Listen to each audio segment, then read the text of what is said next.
Hello, dear listener, and welcome to Season 3 of the Arms Control Poser podcast, a podcast. Let's get started.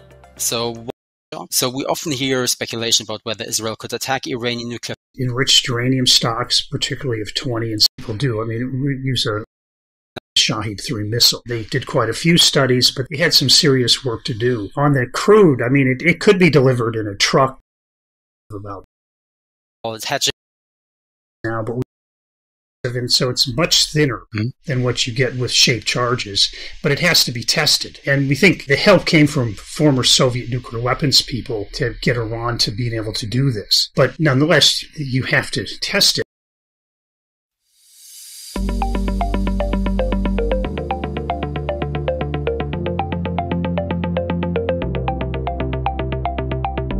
Hello, dear listener, and welcome to Season 3 of the Arms Control Poser podcast, a podcast by the International Institute for Strategic Studies and funded by the European Union Non-Proliferation and Disarmament Consortium. In this season of the podcast, one of our three rotational hosts will guide you through current challenges faced in arms control. Hosted by either Timothy Wright, Fabian Hinz, or myself, Wolfgang Sempies, we will cover various timely challenges and issues in the world of arms control. Our podcast will cover topics ranging from new technologies, the diversion of firearms, to missile programs and technologies or sanctions regimes. So, without further ado, let's get started.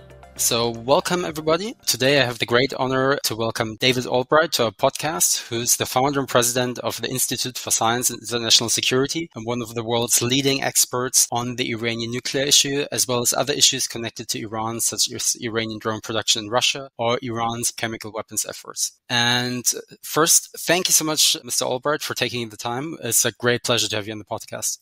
Thank you. It's great to be here. I want to jump right into the topic and ask about the current status of Iran's nuclear program. So what we're seeing right now is a very complex, multifaceted Middle Eastern crisis. And the Iranian nuclear issue, which has always been a very pressing issue in the region, has a little bit receded, but still pops up from time to time, at least for the people who don't focus on the Iranian nuclear program as their main day job. So we often hear speculation about whether Israel could attack Iranian nuclear facilities, whether Iran could change its strategy, about increased enrichment levels. And I would like to ask you, can you give us a brief overview of the current state of the nuclear program of Iran? What is happening and why is it concerning? On a technical level, they finally mastered the gas centrifuge to enrich uranium. They've installed thousands of what we call these advanced centrifuges that work much better than the ones that essentially what we saw prior to this nuclear deal in 2015. And at the same time, they've been boosting the level of enrichment of their product. And so you think in a civil program like that, they'd only make low enriched uranium, things for reactors, less than 20%. But what they've been doing is instead of concentrating on making the 3 to 5% enriched uranium, which is really what they need for their nuclear power reactors, they continue to enrich it up to 20, and now they go up to 60% enriched. And if you're at 60% enriched, you're 99% of the way to weapon-grade uranium, which is the ideal material for nuclear weapons. And so this program does not look like a civil program. It looks like they're going up the ladder to get toward weapon-grade uranium while not actually making the weapon-grade uranium. And so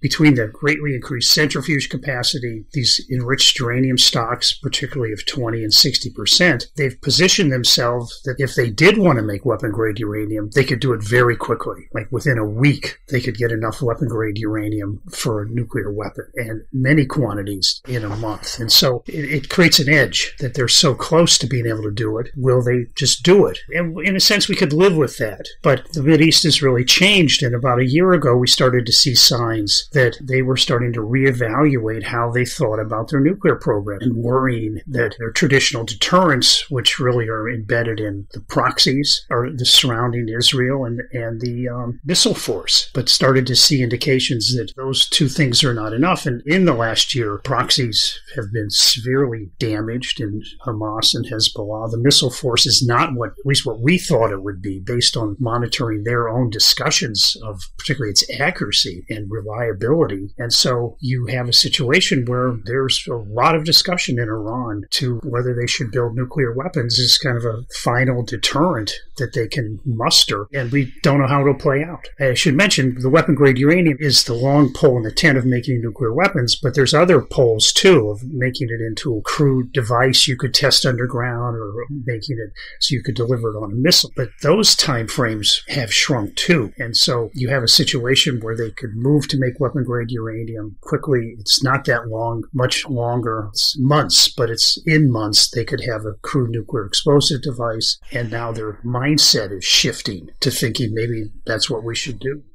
So I always remember that Iran had this hedging strategy where it basically pursued as many technological capabilities as it could under civilian cover. And as you mentioned, now it's enriching to higher levels than would actually be necessary for a civilian program. So do you think that Iran is slowly giving up the pretense that everything related to the nuclear program was just civilian in nature?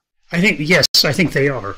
We don't use the term hedging. I understand why people do. I mean, we use a more technical-based assessment. I think they're trying to send a signal that they can build the bomb quickly, and they want to get some deterrence value out of that. I think underneath it is to try to say an Israeli military strike would be pointless. You can't stop us. So I think they're trying to get some value from these statements and try to get in a position where they could convince Israel not to strike. I don't think that'll work, but I think that's what they want to do. I guess you would see the slight change in rhetoric, or the rather dramatic change in rhetoric we've seen in that light as well. So I remember a time when Iran would always fervently deny they had any ambitions to ever produce nuclear weapons, and now you have former officials saying, oh, it's like, imagine a nuclear weapon is a car, we have the engine, we have the tires, we just have to assemble everything. Yeah. So that's probably part of it, right? Yeah, and one of the complications in all this is that you think, oh, now we'll talk about our former nuclear weapons program. They still maintain the line, we've never worked on nuclear weapons,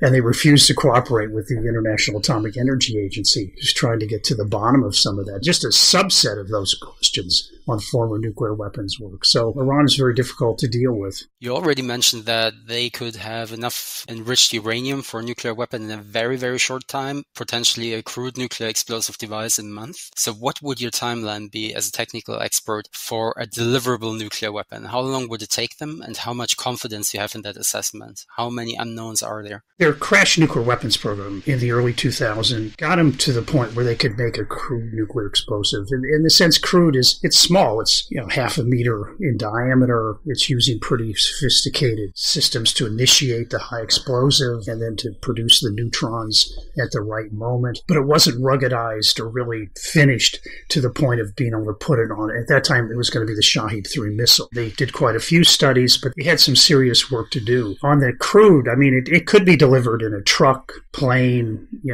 ship. So it's not that it's not deliverable, but I don't believe it could really go on a missile. Now, once you get into this area, though, these are not high confidence estimates by any means. And I've had government people, intelligence people in Europe who say, well, you say a year, let's say, to get to a warhead that can be delivered in a missile. I think they can do it in 3 months. Oh, interesting. And I stick to my year. There's another estimate, too, which is out there, which was very popular in Israel a couple of years ago, was Iran would only recreate the Ahmad plan, this crash program of the early 2000s, finish it, and then serially produce nuclear warheads for ballistic missiles. And it would take them at least 2 years to do that, to put together the nuclear weapons production infrastructure, finish the work on the warhead for the reentry vehicle, and then serially produce them. And I think their assessment is broader now. I think they understand that it could be a crash program. And that wouldn't be from the nuclear weaponeers. I think the nuclear weaponeers want a predictable task with a clear march forward where they produce something that they have high confidence in.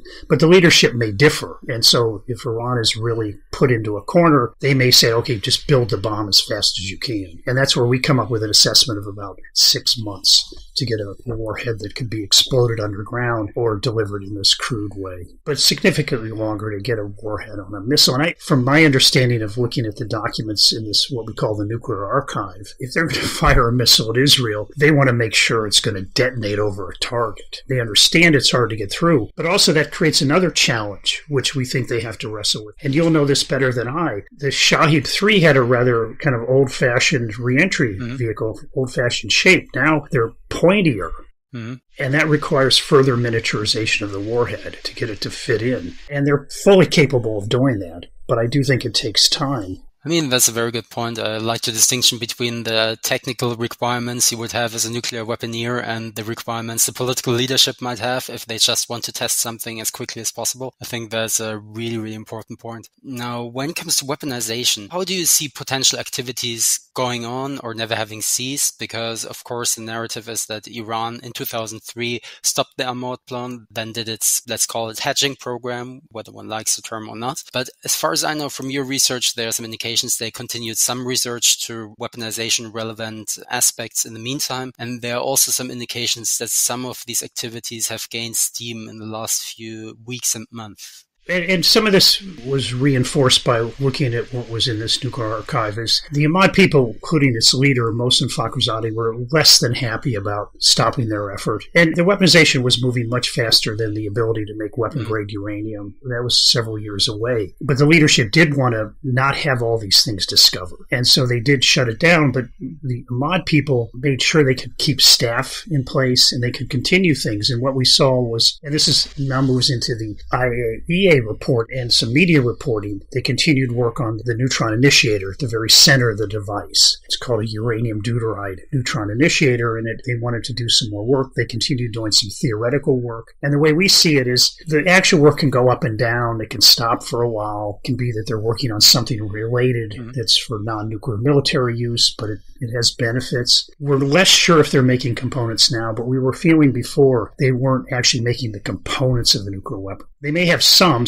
are long-life components, like the neutron initiator. Some are not. I mean, there's been discussion of plastic explosives in this Telegon 2 building, which I'm sure we'll discuss. Plastic explosive has a lifetime of 5 years. Let's say. And so what they made in 2003 is no longer any good. And so we think that overall they weren't actually making a nuclear weapon, but preparing themselves to do it. And if you look at the weapon-grade uranium side, they went from several years down now to a week to get enough, and they can get enough for several in a month. And so they've solved the weapon-grade uranium bottleneck, and we think they've shortened the time to make the nuclear weapon, because I don't think the 6 months, our estimate is predicated on all the work they did in their Ahmad plant. We don't speculate exactly what they accomplished post-Ahmad to now, but just looking at Ahmad, that was a tremendous effort to work on nuclear weapons, and that information and experience was not lost. And so that contributes to the shorter time frame. So talking about the Toleron 2 site, which you just mentioned, for our listeners, you probably remember the Israeli attack against Iran in October, where we saw Israel strike a number of targets. So we saw them strike solid propellant motor production sites that were used for the production of ballistic missiles, several air defense sites, and also one particular building called Toleron 2 within the wider Parchin military-industrial complex. And we knew this building. You have done quite a bit of research on it. We knew it was connected to the pre-2003 nuclear weapons program. And initially the reporting was that this was a symbolic strike against a historic facility that probably wasn't active anymore. But then we saw some reporting that it was still active. And I would like to know your opinion about this site and what was happening there in 2003 and what was potentially happening there after 2003. Yeah, Telegon 2 is at a site, relatively small site, where there were high explosive chambers. Telegon 1 had the biggest one. It could detonate 50, 60 kilograms of high explosive inside this chamber and contain it. And that was used, we believe, well, based on the documents, to test the neutron initiator. And then Telegon 2 also had a smaller high explosive chamber, but smaller. And it also had a flash X-ray. And so that the documents show that they were testing what's called a shockwave generator, kind of spherical versions of it, smaller than the actual, but nonetheless could be fired and see how it works. And the shockwave generator is a kind of a multi-point initiation system that sets off the high explosive charge. And it does it in a rather innovative way. It's a way to avoid the use of high explosive lenses. Like if you look at models or pictures of the old Trinity device, you see these big, thick slabs or cones or whatever shape of high explosives that were used to create a spherical ingoing shockwave. Could be 32 detonation points. This thing is basically, you can initiated at one point, and the fuse system works through all these channels and then simultaneously reaches many more than 32 points. And then that would set off the high explosive. And so it's much thinner than what you get with shaped charges, but it has to be tested. And we think the help came from former Soviet nuclear weapons people to get Iran to being able to do this. But nonetheless, you have to test it. And the channels are filled with plastic explosive, and you use plastic explosive because you can mold it. And so at the end of Ahmad, we believe, after Ahmad, we believe that based on the years of sanitization, the activities that Iran pulled out all these high explosive chambers. The IAEA inspectors, or at least the Director General, went in 2015 as part of the implementation of this nuclear deal and saw that the Telegon 1 chamber had been removed. He didn't go to Telegon 2 for reasons we've never understood, but we think that chamber and the flash X-ray were removed. So we don't think Ahmad-type activities continued in Telegon 2. And that something else is going on. And we have not gotten to the bottom of it yet, but it's certainly an active effort on our part. Okay, that's interesting. And talking about Israeli strikes against Iranian nuclear facilities, the big elephant in the room is, of course, always the possibility that Israel could decide to strike Iranian nuclear facilities, especially if Iran officially decides to break out and build a deliverable nuclear weapon. And I would like to hear your opinion on whether Israel could actually pull it off. So is this something that Israel could do? I mean, we've seen them do some very successful attacks. There's the Iranian ballistic missile infrastructure, but then again, these are easier targets than the deeply buried underground facilities. What do you think? Whether Israel could do it alone, whether they would need American help, whether that's a realistic possibility? Sort of assessments based on my own reading of previous strikes by Israel. It's never been possible to go and take out some nuclear sites and then say we're done. Israel hit the Osiris reactor in 1981. Iraq then greatly intensified its work on nuclear weapons, diversified its program into enrichment, and it was only the 1991 war that, in that case, inadvertently stopped it or near stopped it. And then what really ended it was the very intrusive inspection effort. And in Syria, the reactor was struck in 2007. We started to see some sort of reconstitution activities in the years afterward, or at least interest in that. And then it was a civil war that stopped it. I don't know the status now, but I think the old reactor complex is not even under Syrian government control. Not that they could use it again. And so I think you have to, if you think of Israel striking Iranian facilities, you have to think of it in kind of a 1-2 punch situation. And so the first punch that Israel could do could cause immense damage to their nuclear program. They have to be very careful what they target, because you don't just bomb everything by any means, and it's a huge amount of facilities and materials.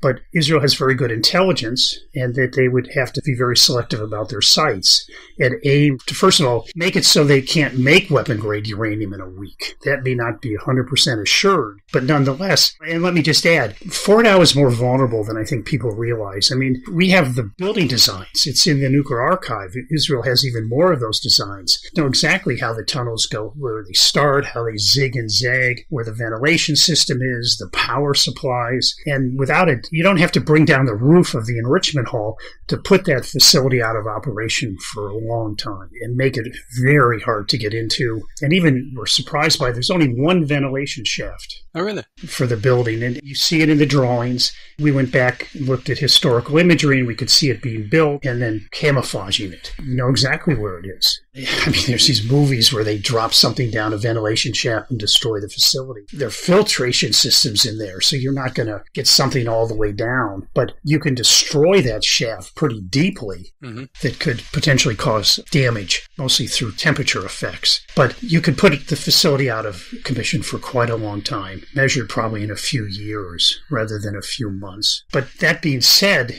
what are you going to do next? And either there has to be a really resounding nuclear deal that puts huge constraints, like what was done in the past on the nuclear program, or you have to be able to say, look, if you rebuild, we will destroy something.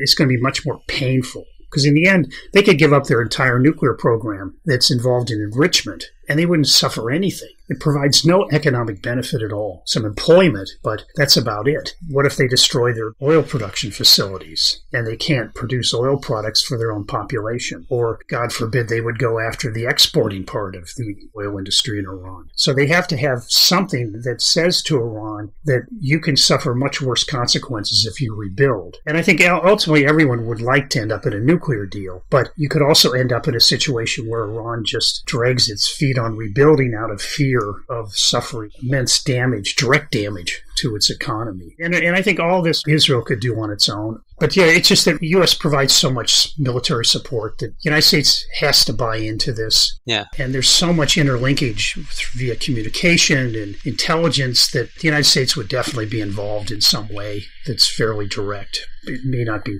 hitting Iran militarily, but definitely supporting the mission. I mean, it's really interesting if you look at the last Israeli strikes. I think Iran has never been under any illusion that it could stop an Israeli or even an American airstrike, but they always had the idea that they could deter them through their missile and proxy arsenal. And now that that deterrence has been degraded, there's really not a lot to stop an actor that is really intent on striking Iran and striking critical Iranian assets from doing so. So I think it will be really interesting whether actors in the region will make the choice. But that leads me to my next question in terms of whether Israel would attack if Iran decides to build a nuclear weapon. Would Iran actually decide to build a nuclear weapon? So what is the current Iranian strategy now? We're seeing a bit of conflicting signals, I would say, in terms of former officials openly talking about the possibility of building a nuclear weapon, some activities resuming, enrichment going up, new centrifuges going up. But at the same time, some Iranian officials talking about a potential new deal about the nuclear program. So is this a strategy to get a new deal and to increase leverage when negotiating a future deal? Is this a strategy to perhaps further develop nuclear capabilities and just buy time? Or is the Iranian regime internally conflicted? Do you have any good reading on what people in Tehran and the relevant decision makers are thinking? No, we don't have good reading on what the centerpiece of the Iranian decision-making apparatus is thinking. We know people who speak on TV or members of parliament are reflecting that they're not speaking for it. But what we see is probably all of what you said. And I would add the people in Iran understand the downsides of building nuclear weapons in the sense they're going to immediately have to worry about what Saudi Arabia does. Egypt is not going to stand still. Track two things they've always said: we'll tolerate Israel's nuclear weapons, but we'll never tolerate Iran's without us going for it. So I think Iranian decision makers understand that this is not the best path to go down, but nonetheless, they very well may decide to do that. And there were many in Washington thinking, well, Iran will go for the bomb before Trump takes office. They'll use this transition time. And Trump sometimes does things that are productive. And that by having this report that Elon Musk met with the Iranian ambassador to the UN talking about a deal creates a countercurrent against pressures to build a bomb that says, well, maybe we can get a good deal from Trump. And Trump, in the end, is not a very good negotiator. Basically, he just badgers people and bullies them until they just say, I'll take it, just leave me alone. But that doesn't work internationally, as was demonstrated with his effort to constrain the North Korean nuclear program. And so I think the Iranians probably feel they could out-negotiate him. And so I think it's created this countercurrent that would argue inside Iran that, well, let's wait and see what happens. We can always decide to build the bomb, but if we move too quick, we may miss potentially usul deal. I mean, as you say, Trump is a bit of a wild card, and he has these kind of contradicting urges to put pressure on his opponents, but also showing a fundamental willingness to do deals. Question is whether it gets transformed into some constructive policy. And here my question would be, what would you expect from a Trump presidency? I understand you've just returned from DC and probably got a bit of a feeling for the mood in DC. Would a Trump presidency start with attempts to reach a deal immediately, or would it first be a maximum pressure campaign, as we've seen before, or maximum pressure campaign that is accompanied by attempts to get a deal, or is all of that still completely unknown? I think he's moving much quicker than last time, much quicker. And he's putting in place in the National Security Council people who are going to take a very hard line on Iran and want to reconstitute. Basically, it'd be sanctions enforcement as a priority. There's always more sanctions you can apply, but the problem is the enforcement, and they'll want to drive down oil production. And I think that's going to happen. I think they also want to do more to try to disrupt the supply chain for its missile and nuclear program, and there's a lot of room to run there. So I think Iran should expect that to take place. But other forces want to disengage from the Middle East and or they want to settle this in some way and have a deal. So I think that'll be played out. But I don't quite see how that's going to happen. Elon Musk is not going to be a negotiator. He may be a facilitator, but the actual negotiation is a different process. And I hope Trump's learned from the last administration is that he needs to listen to his planners. One of the problems in 2018, I mean, we understood Trump hated the deal, but if you're going to leave it and leave it suddenly, you should have a plan in place. And their plan was to maximum pressure. And literally, I went to briefings where the top people said to me, oh, Iran won't build up its nuclear program. And we just sort of look at him and go, oh, okay, that's your plan. Okay. We can punish them as much as we want and they do nothing. And some of that reflected that there was a pretty dramatic policy reversal from what had been planned for the first administration. And so I'm hoping that they do something to reimpose enforcement and various other things as part of a maximum strategy, that they've put in place what they want in a negotiation. And they did that prior to the withdrawal. I mean, we knew quite clearly what is it that mattered to get in a negotiation. It's more than what Obama got. I mean, obviously, these are not friends of the deal, but it was things like the IA has to say to us questions. Really, we've gotten to the bottom of it with Iran, and they're cooperating. I mean, that would be one of the key things. The other would be more consistent with the JPOA, sharp limits in the enrichment capacity. But they really have to figure out what they want out of the negotiations. And also after 2018, they reverted to, I don't know if you remember this sort of 12-point or 12 demands. It was almost like 1968 in Paris. We have 12 non-negotiable demands, which I guess in French means questions or requests. I mean, in English, it becomes demand.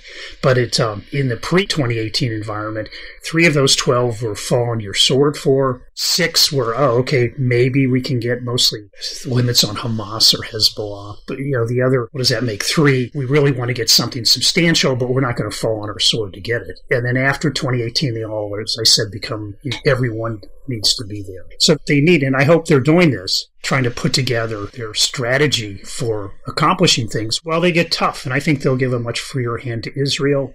I don't think they want Israel to attack, but if Israel decides something needs to be done, they'll be very sympathetic. And in fact, I should mention one of the twists in all this that wasn't there is recent, is this idea that people from the old Ahmad plan working for this entity, SP&D, which is this kind of military research and development organization that grew out of Ahmad and would probably build the bomb itself. Some of the people are working at old Ahmad facilities. And that's one of the questions at Taliban 2. Is some of that activity happening? Was it happening at Taliban 2? But they're working on things that are related to high explosive work, could be nuclear weapons related. I mean, in the end, the intelligence community doesn't know what's going on inside these facilities on a day-to-day basis, but they know that something is suspicious is happening. And what's interesting is that those people don't have the approval of the top leadership, that it's kind of self-initiated work that is picking up and that's muddying the line in this whole question of, has Iran decided to build the bomb? And a lot of this certainty in intelligence communities that we discussed things with was that they would know that based on changes in the activities of the top leadership. But now you have this,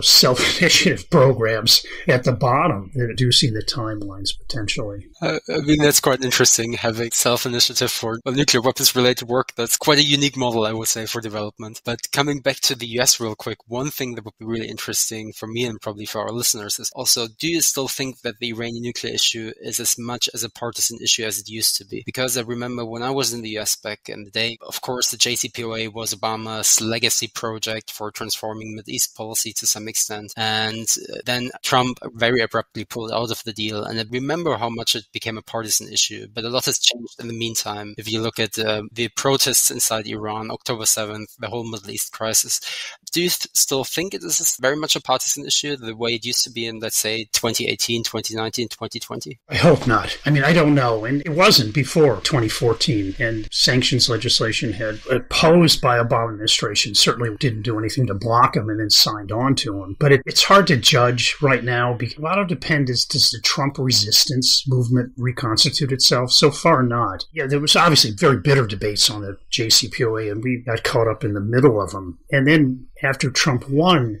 and wanted to move in a different direction, but not leave the deal, the Trump resistance that existed in the Democratic Party said nothing can be done with Trump. Doesn't matter what it is. total resistance to anything he suggests in Congress. And you couldn't even get the Democrats to negotiate on legislation that would institutionalize an approach. One of the things that's changed in Washington this time is the Trump resistance movement doesn't seem coming together in the same way as it did in Trump's first term. And so, again, these are big political issues, and we work on this small area of Iran. But if this is done badly, it could lead to a region-wide war. So one hopes that the bipartisan approach wins out. That's quite interesting. So quite a change of mood from back in the day.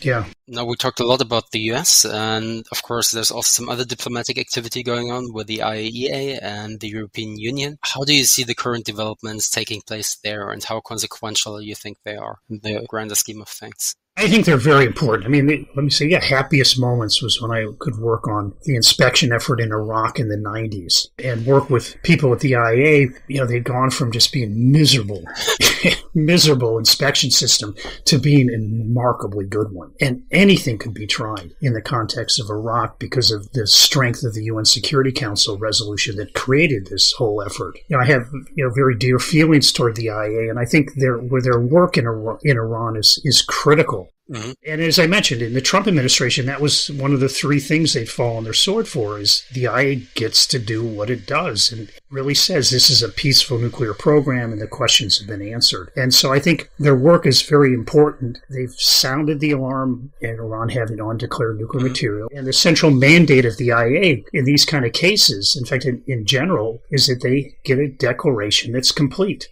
Obviously, it has to be correct. That's pretty easy to deal with. If they say they have this much uranium, you can just check. But is it the complete amount of uranium? And that's the tricky part, and Iran has failed on that.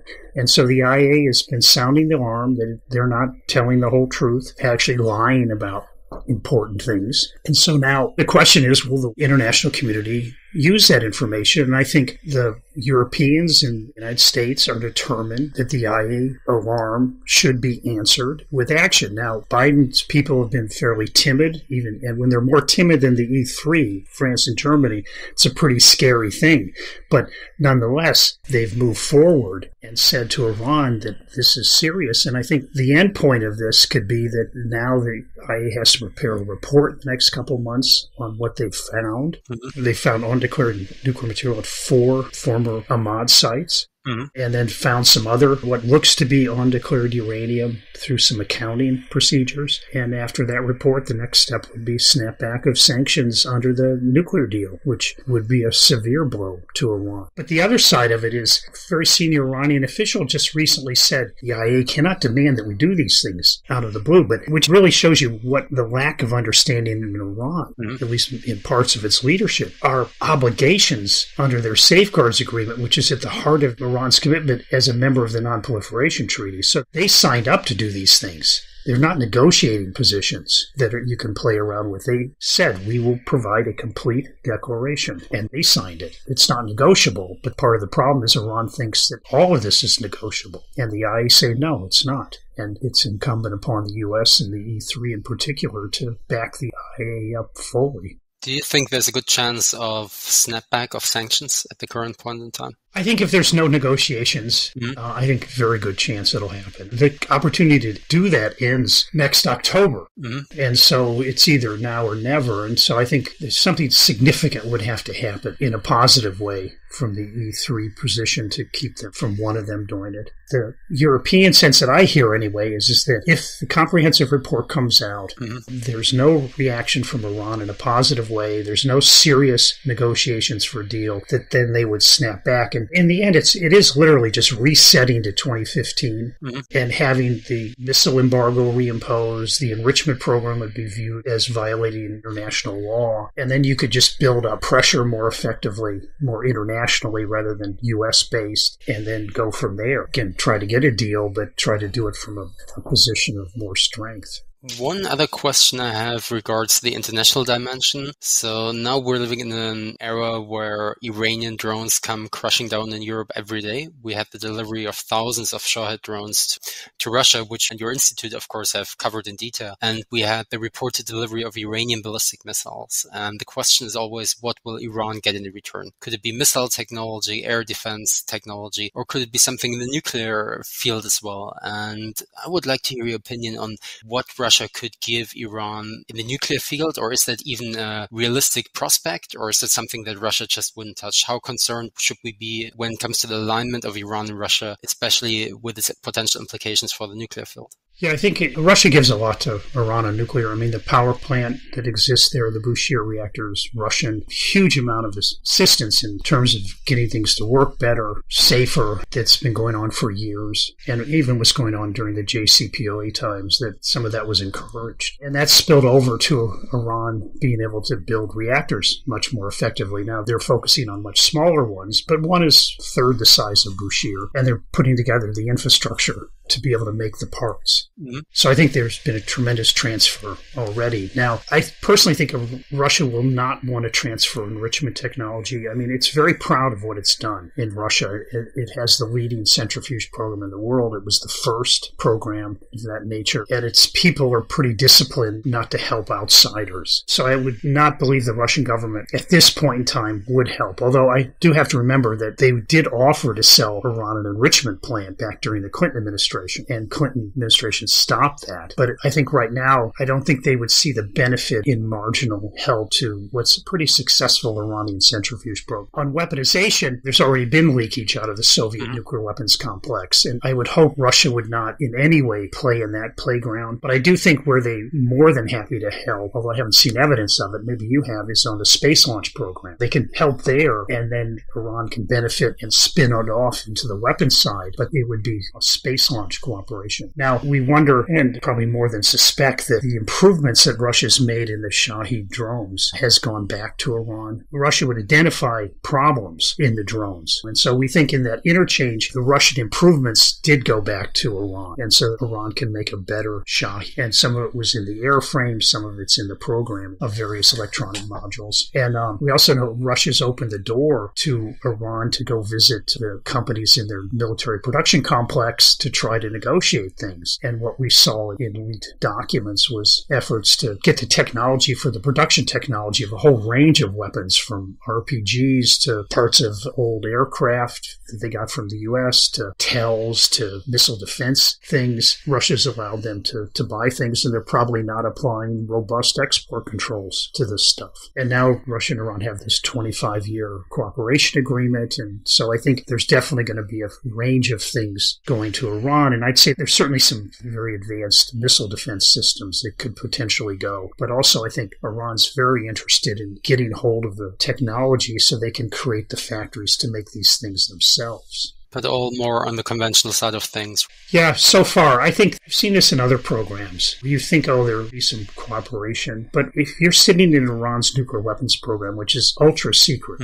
and you know that if it gets exposed, it could lead to an Israeli strike within days, you don't necessarily want to bring Russians in on that, because ultimately you don't know how this is going to end up. It all looks great now, but roll forward 6 months or so, and it may be that Russia decides to tell a U.S. ally, thinking that this isn't great for the Middle East if Iran really has a more effective nuclear weapon, and they may rat him out. So I think the Iranians probably would not want to bring the Russians in on the nuclear weaponization program. And we do think that there was Russian-Iranian cooperation on making stable isotopes in the IR-1 centrifuges, these old-fashioned ones. And I believe that Iran probably got help from individual Russians on how to make their centrifuge work better, because probably the Russians were frustrated that the thing doesn't work very well, and they're trying to really make stable isotopes, and they may have very well given the Iranians some hints or tricks to get the thing to work better. I mean, that's quite interesting because it mirrors what I'm seeing in the missile program. I mean, a lot of people focus on the transfer of large Chinese systems or special technologies, but a lot of times the more critical kind of support is just experts arriving to troubleshoot, people with experience. Yeah. Something that doesn't also require the Iranians to change everything and how they're doing it, their whole structure. structures, the whole processes, allows the Iranians to retain a lot of agency over the program. So I guess it would be similar in that case as well. Yeah, but I think on advanced centrifuges, I think the Iranians are going to have a tougher time with the Russians. There's no